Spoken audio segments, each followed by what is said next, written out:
Hello guys, स्वागत है आपका मेरे यूट्यूब चैनल रिव्यूअर ईवीएस में।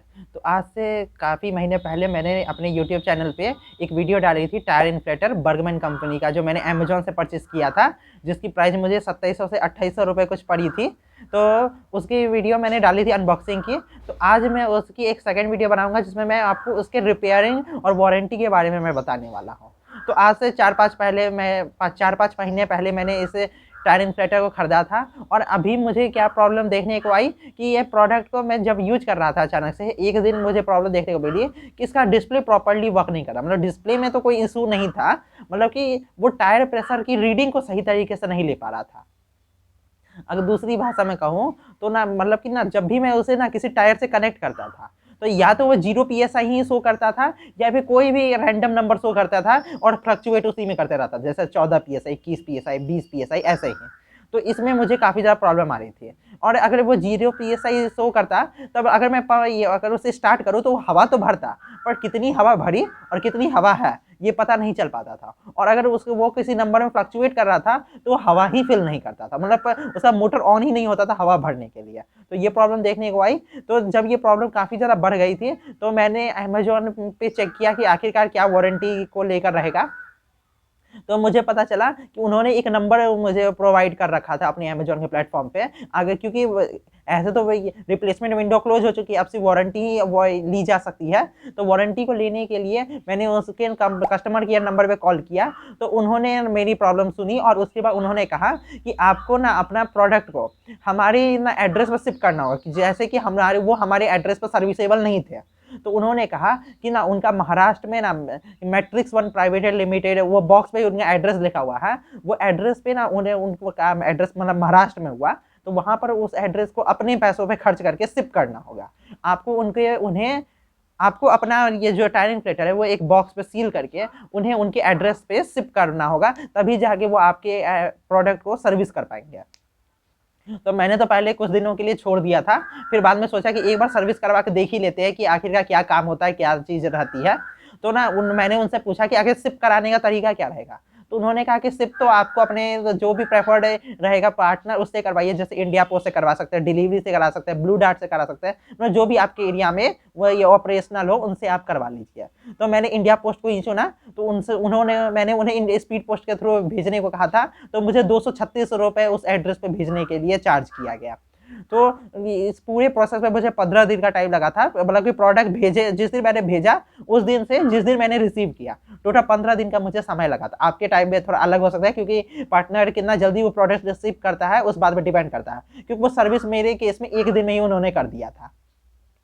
तो मेरे मुझे प्रोडक्ट जब वापस रिसीव हुआ, तो मैंने उसकी कंडीशन को चेक किया। मैं आपको बॉक्स भी दिखा दूंगा। बॉक्स को सील करने के लिए काफ़ी ज़्यादा मेहनत करनी पड़ती है, काफ़ी टेप वूप से लपेटना होता है, बिल्कुल भी डैमेज उसमें ना ऐसे ओपन होने का तरीका नहीं होना चाहिए कि अंदर से सामान बाहर निकला है। तो आपको काफ़ी सेफ्टी उसमें बरतनी पड़ती है। वैसे तो मेरे पास उसका बॉक्स भी नहीं था, तो इस कारण से मैंने एक शू बॉक्स लिया, उसी में कुछ पेपर डाले और उसमें ही लपेट के उन्हें भेज दिया। तो उसके बाद वो उन्होंने उसी बॉक्स को भेजे ना, उसी में मेरा सामान रिपेयर करके वापस डाला, अपना एक कोई भी बॉक्स पकड़ा उसमें डाल दिया और मुझे वापस भेज दिया था। तो मैंने उसे ओपन किया। तो वैसे बता दूं कि उन्होंने सर्विस के लिए मुझसे एक भी रुपया नहीं लिया था। जो मुझे कॉस्ट आई थी वो भेजने की कॉस्ट थी, जो 236 रुपये मैंने आपको बता दी। तो उन्होंने इसके अलावा कोई और कॉस्ट मुझसे नहीं मांगी थी। तो मैंने इसको प्रोडक्ट को वापस खोल के देखा और मैंने यूज करके देखा, तो काम तो कर रहा था, पर क्वालिटी अब वो वाली नहीं रही जो मैंने ना खरीदते समय ओरिजिनली मुझे मिली थी। मतलब कि प्रॉब्लम ये मुझे ये देखने को मिला कि क्वालिटी में इशू ये था कि ना, अब ना मैं जब भी हवा भरता था ना, वो एग्जैक्ट नंबर नहीं बताता जो पहले की तरह बताता था। मतलब कि अगर मैंने टारगेट सेट किया है कि 34 पीएसआई हवा भरनी है, तो टायर में वो 34 पीएसआई हवा भर के रुक तो जाता है, पर जैसे ही रुकता है वैसे ही रीडिंग जो है वो इंक्रीज होती है और 34 पीएसआई 34.5 पीएसआई दिखाने लगता है।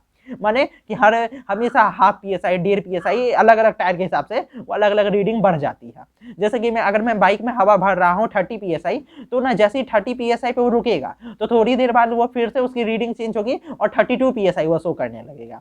तो मतलब कि हमेशा ना जितना मैंने उस पर सेट किया उससे ज्यादा ही हवा भर देता था। और यही प्रॉब्लम तब आई जब मैं बिना टारगेट सेट के हाथ से ही अप डाउन ऑन ऑफ करके कर रहा था। तो मैंने देखा 30 पीएसआई हुआ, मैंने ऑफ किया, जैसे ही ऑफ किया वैसे ही वो हवा जितना था वो बढ़ गया और 30 से 32 दिखाने लग गया। तो इस कारण से मुझे ये प्रॉब्लम आ रही थी। ये शुरुआत में मुझे प्रॉब्लम नहीं आई थी। तो आप भी इस बात पे ध्यान रखिए कि आखिरकार ना अगर आप रिपेयर या फिर ये सब चीज़ करवा रहे हैं तो आपको वो क्वालिटी शायद ना मिले जो आपने ना खरीदते टाइम पाई थी। तो इस कारण से मैं कहूँगा कि अगर आपके लिए कोई मेजर सर्विस ही करवानी है तभी आप उसे भेजिए, कोई माइनर सर्विस के लिए कोई खास ऑप्शन अवेलेबल नहीं है। तो मुझे तो बिल्कुल पसंद नहीं आया था कि वो मेरे एरिया में सर्विसेबल भी नहीं है, आपको अपने कॉस्ट पे ही सामान को भेजना है और आपको वो सेटिस्फैक्ट्री क्वालिटी भी रिसीव नहीं होती है।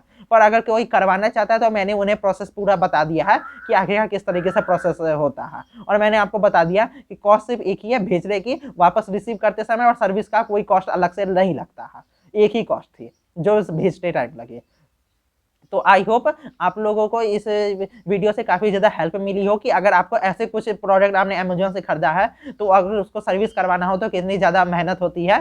तो आप भी अगर कोई ऐसा प्रोडक्ट सर्विस कराना चाहते हैं तो एक बार अपने ना अमेज़न पे ज़रूर चेक कीजिएगा। अमेज़न पे ना उन्होंने सर्विस के लिए कुछ ना कुछ स्टेप्स ज़रूर बताई होंगे, उसको फॉलो कीजिए और आपका सर्विस काम हो जाएगा। तो वीडियो को अंत तक देखने के लिए बहुत बहुत धन्यवाद। मिलते हैं नेक्स्ट वीडियो में।